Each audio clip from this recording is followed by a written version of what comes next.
Hello friends, आज हम देखते हैं कि सीना 39, कमर 31, लंबाई 14.5 इंच, गला फ्रंट साइड का 6 इंच और बैक साइड का 10.5 इंच, स्लीव्स 4.5 इंच लंबाई और 13 इंच चौड़ाई। इस नाप का कटोरी ब्लाउज कैसे कटिंग कर सकते हैं? तो सबसे पहले हमें ये जो ब्लाउज पीस है ये कटिंग करना है। ये जो दिख रहा है ये साड़ी का पीस है और इसके बाद हमें ये अस्तर भी कटिंग करना है। तो सबसे पहले हम अस्तर की कटिंग करेंगे।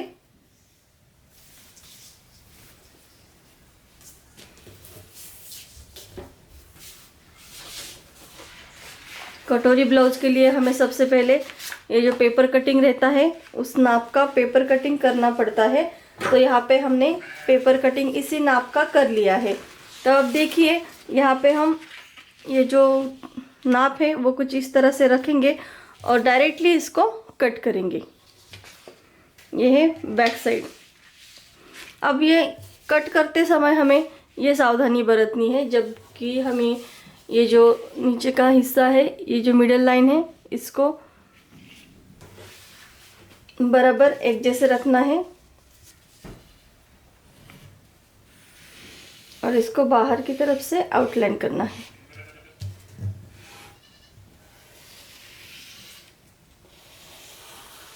ये हो गई बैक साइड की कटिंग।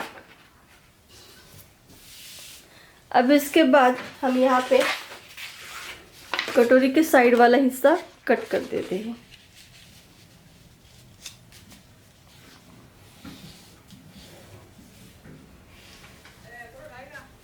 वो भी कुछ इस तरह से बराबर एक जैसी ऐसी रखनी है इसको और बाहर की तरफ से हमें आउटलाइन करनी है। अलग से मेजरमेंट लेने की कोई भी ज़रूरत नहीं है, क्योंकि हमने स्टिचिंग के हिसाब से ही ये सब मेजरमेंट लेके इसको इसका पेपर कटिंग किया है।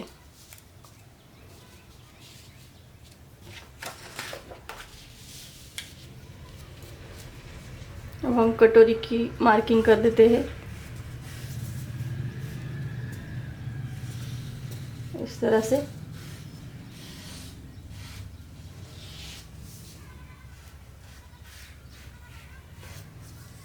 ये हो गया। अब इसको यहाँ पर हम क्रॉस पट्टी का नाप भी निकाल लेते हैं।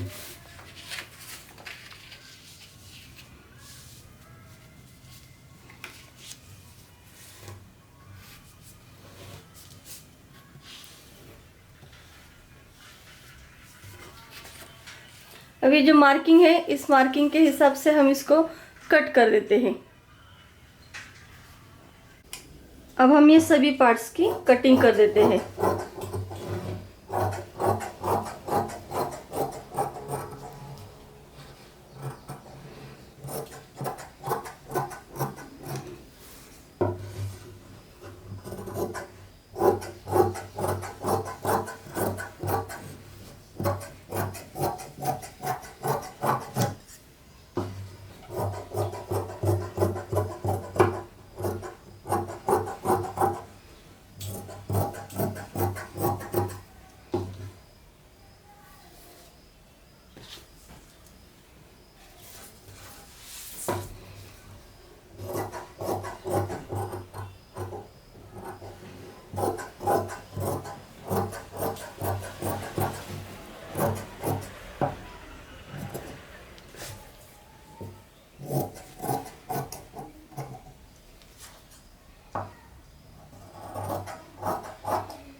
अब हम कटोरी का हिस्सा कट कर देते हैं।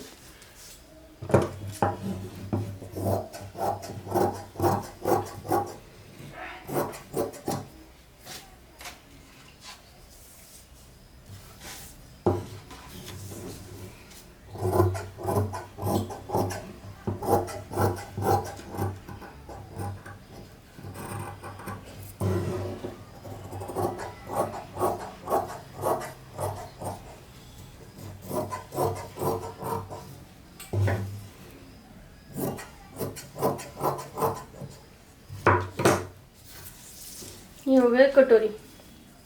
अब इसके बाद हम ये जो क्रॉस पट्टी है उसकी कटिंग कर देते हैं।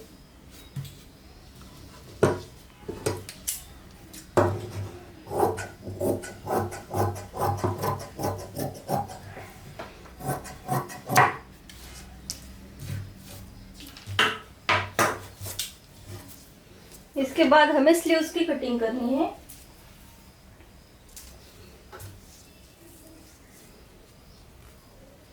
स्लीव्स की लंबाई है 4.5 इंच, तो इसमें हमें मिलाना है आधा इंच, यानी कि सिर्फ 5 इंच पर हमें यहाँ पे मार्किंग करनी है।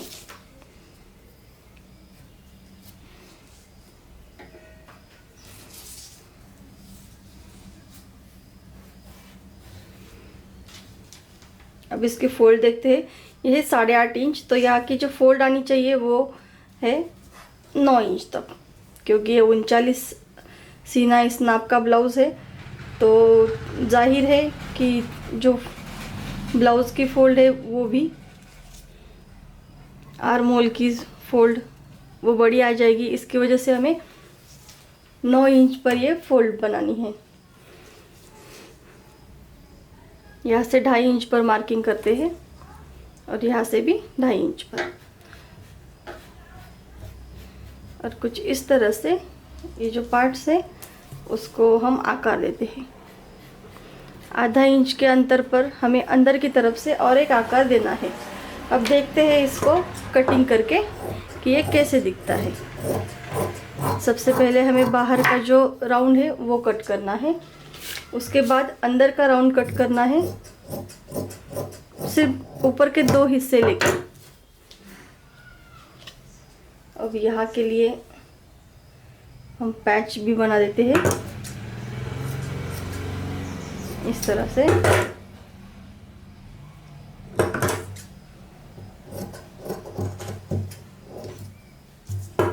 ये हो गई स्लीव्स की कटिंग।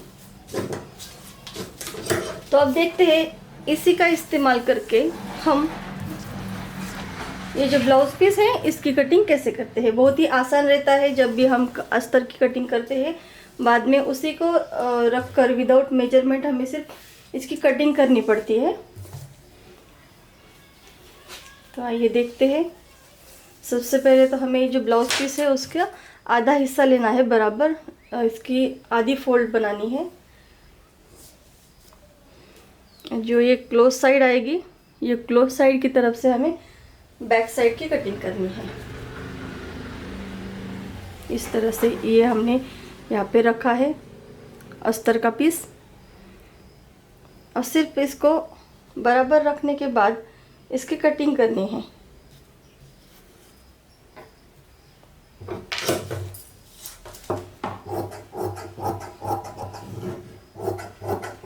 विदाउट मार्किंग भी हम इसको कट कर सकते हैं।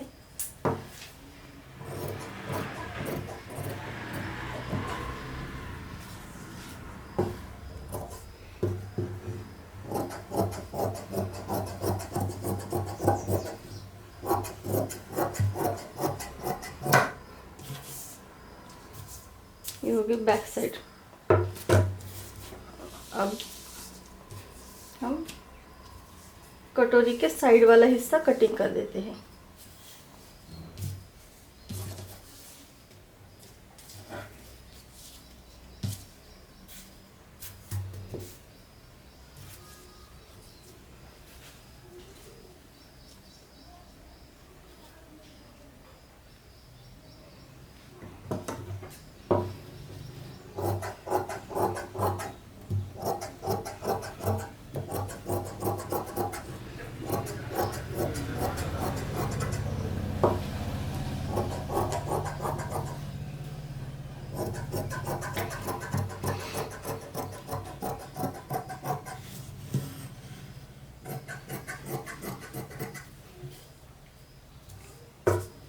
इसके बाद हमें कटोरी की कटिंग करनी है। कटोरी कट करते समय हमें क्या सावधानियां बरतनी पड़ती है वो देखते हैं। हमें कटोरी रखते समय ये जो गले की जो 2 साइड है, 2 पॉइंट है, वो हमें इस तरह से रखने हैं ताकि वहाँ का जो कपड़ा है वो किसी भी तरह से स्ट्रेच ना हो। अब इसको कटिंग करते हैं, बाद में हम देखते हैं कि कैसे कपड़ा स्ट्रेच होता है।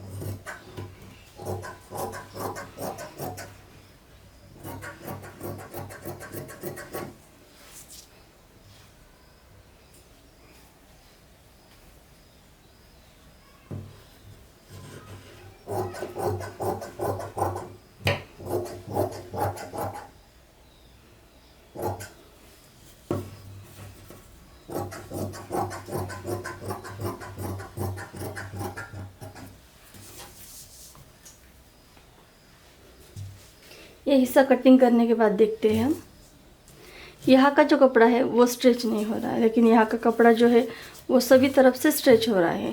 सिर्फ जो गले का हिस्सा है वो स्ट्रेच नहीं होना चाहिए। इस हिसाब से हमें ये कटोरी की कटिंग करनी है। उसके बाद अब हम क्रॉस पट्टी की कटिंग कर देते हैं।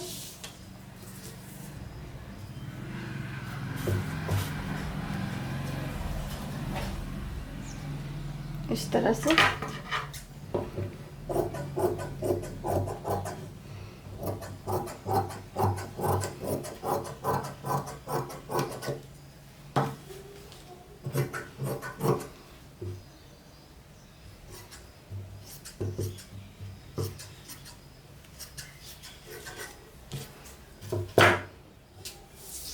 अब हमें स्लीव्स की कटिंग करनी है। उसके पहले हमें ये जो लेस है वो लेस निकाल देनी है, ताकि ये जो लेस है वो हम बराबर स्लीव्स के मिडल में बना सकें। इस तरह से अब इसको सिर्फ हमें ऐसे फोल्ड बना के इसको कटिंग करना है।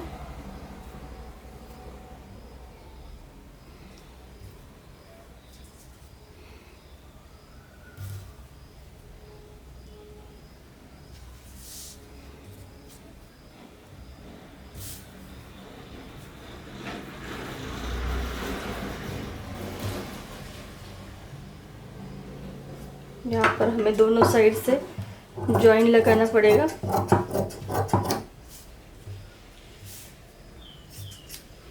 तो हम जॉइन लगाने के बाद ये पूरा हिस्सा स्टिच कर देंगे।